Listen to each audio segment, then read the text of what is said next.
Magandang umaga po sa inyong lahat. Ito po ang aming reaction video sa Pilipino na Nolimitangere. Buod ng Kabanata 1 hanggang 15. Kabanata 1 hanggang 15. Isang malaking pagtitipon ang naganap sa bahay ni Kapitan Tiago sa mga huling araw ng Oktubre. Lahat halos ng kanyang kakilala ay kanyang inimbitahan kasama sina Padre Damaso, Padre Sibila, Teniente ng Guardia Civil, Doña Victorina at iba pa. Dumating si Kapitan Tiago kasama si Crisostomo Ibarra. Nagulat sina Padre Damaso at Padre Sibila nang makita ang binata. Ipinakilala na Kapitan Tiago si Crisostomo Ibarra sa mga panauhin at nagbigay galang din siya sa kanila. Binati niya ang mga kadalagaan at kalalakihan. Inanyayahan siya ni Kapitan Tinong na maghapunan sa kanila, ngunit tumanggi si Ibarra dahil pupunta pa siya sa San Diego kinabukasan. Nagtungo sa pagkainan ang mga panauhin. Galit na sinisikaran ni Padre Damaso ang mga upuang nakaharap sa kanya. Si Doña Victorina ay nagalit sa Teniente dahil naapagan nito ang buntot ng kanyang vestido. Lalo nagalit si Padre Damaso na mapunta sa kanya ang liig at makunat na bakbak ng manok. Lalong umanga ang mga bisita nang malaman nila na nalimot ni Ibarra ang buong Europa at nakapagsalita ng iba't ibang wika. Nayamot naman si Padre Damaso at kinutya si Ibarra. Sa halip na magalit, maayos pa rin ang tugon ni Ibarra sa pari at mag-aaral na nagpaalam sa mga naroon. Pagkaalis ni Ibarra sa bahay ni Kapitan Tiago, nilapitan siya ni Teniente Guevara. Nalaman ni Ibarra mula kay Teniente Guevara ang tungkol sa pagkamatay ng kanyang ama. Ayon sa Teniente, hinuli at kinulong ang kanyang ama dahil sa pagkamatay ng artilyerong Kastila nang tumama ang ulo nito sa bato dahil sa pagtatanggol ng kanyang ama sa batang lalaking pinukol niya ng baston sa ulo. Huli na ang lahat na mapatunayang walang kasalanan ang kanyang ama.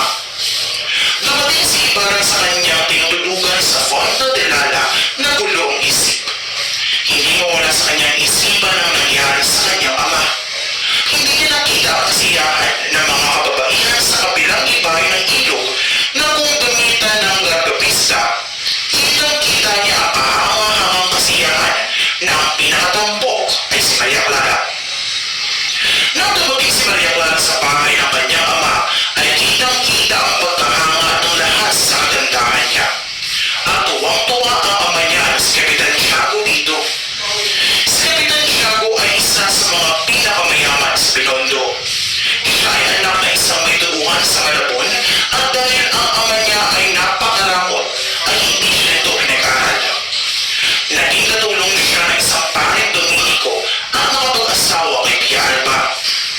6 na taon na hindi sila nag-anak at nagbanata si Doña Pia sa ubando sa parokya ni Padre Damaso. Siya ay naglihim at namatay nang ipinanganak si Maria Clara. Naging amain ni Maria Clara si Padre Damaso. Lumaki siya sa pangangalaga ni Tia Isabel.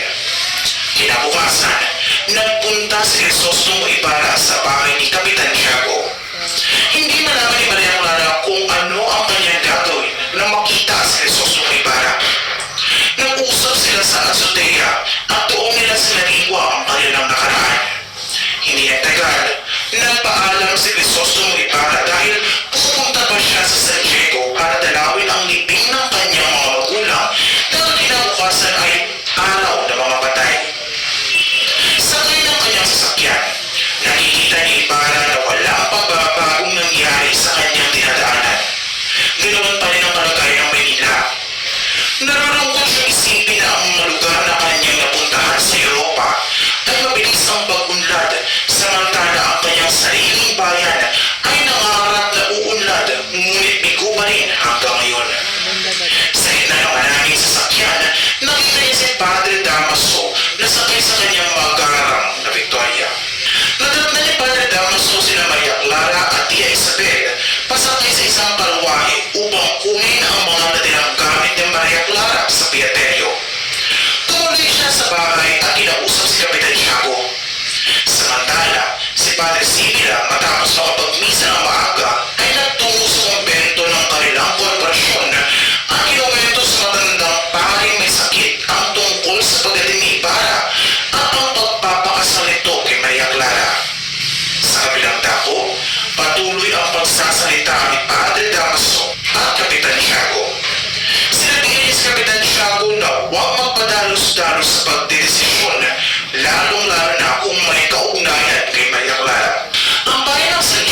sa duktong ng Pambalayo, makikita ang mahabang ilog na tila ahas at isang gubat na napapagitan sa mga linang na lupa.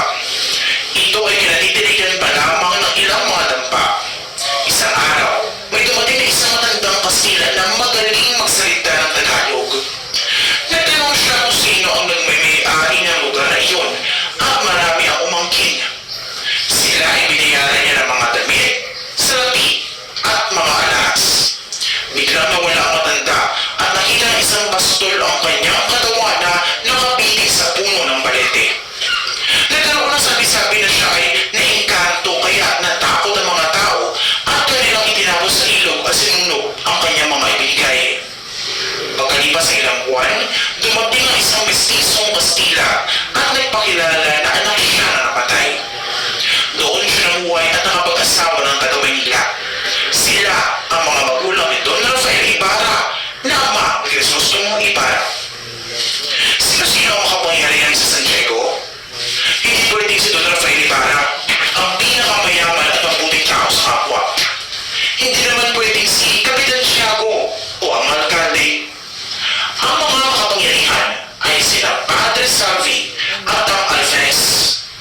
Si Padre Salvi ay humanili kay Padre Damaso sa San Diego.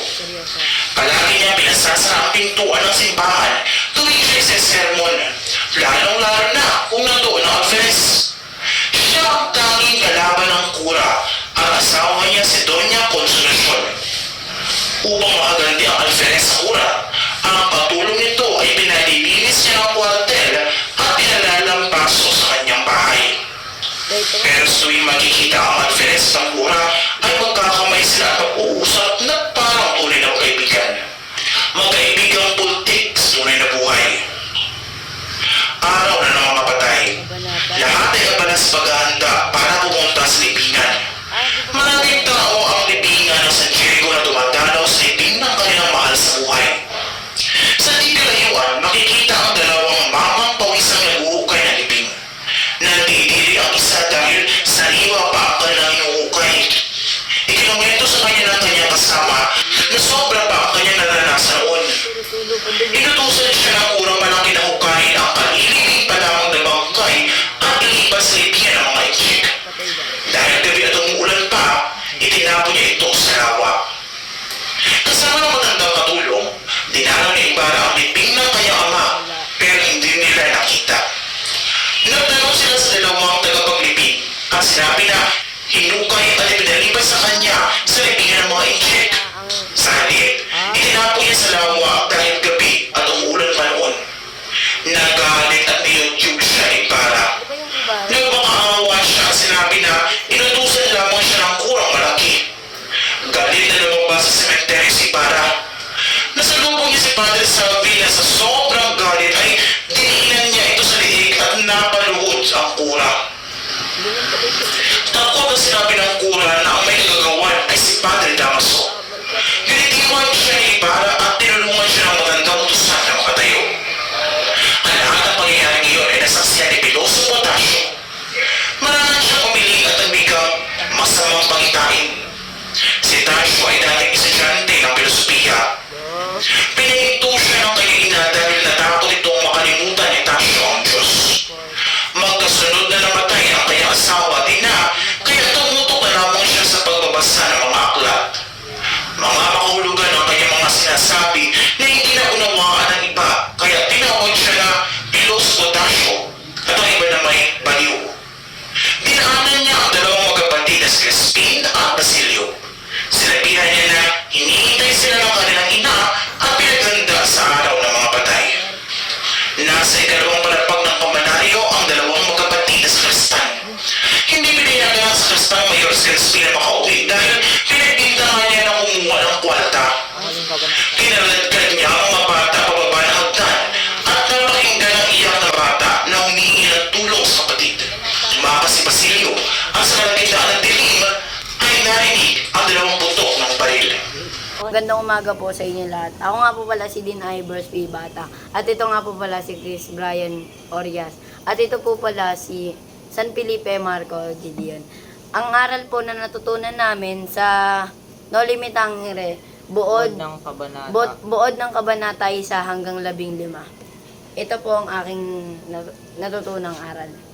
Ang pagbabalik ni Ibarra. Ang nobela ay nagsimula sa pagbabalik ni Juan Crisisimo Ibarra mula sa Europa. Ang akin naman po, ang pagtanggap ng Kapitan Tiago. Ibarra ay tinanggap ng kanyang amahan, si Kapitan Tiago, sa kanilang bahay sa San Diego. Ang akin naman po natutunang aral ay ang pagkilala kay Maria Clara. Ibarra ay nakilala ni Maria Clara, ang anak na babae ni Kapitan Tiago. Yun lang po. Maraming salamat. Yun po ang aming aral na natutunan sa No Limitang Hire. Buod, kabanata 1 hanggang 15.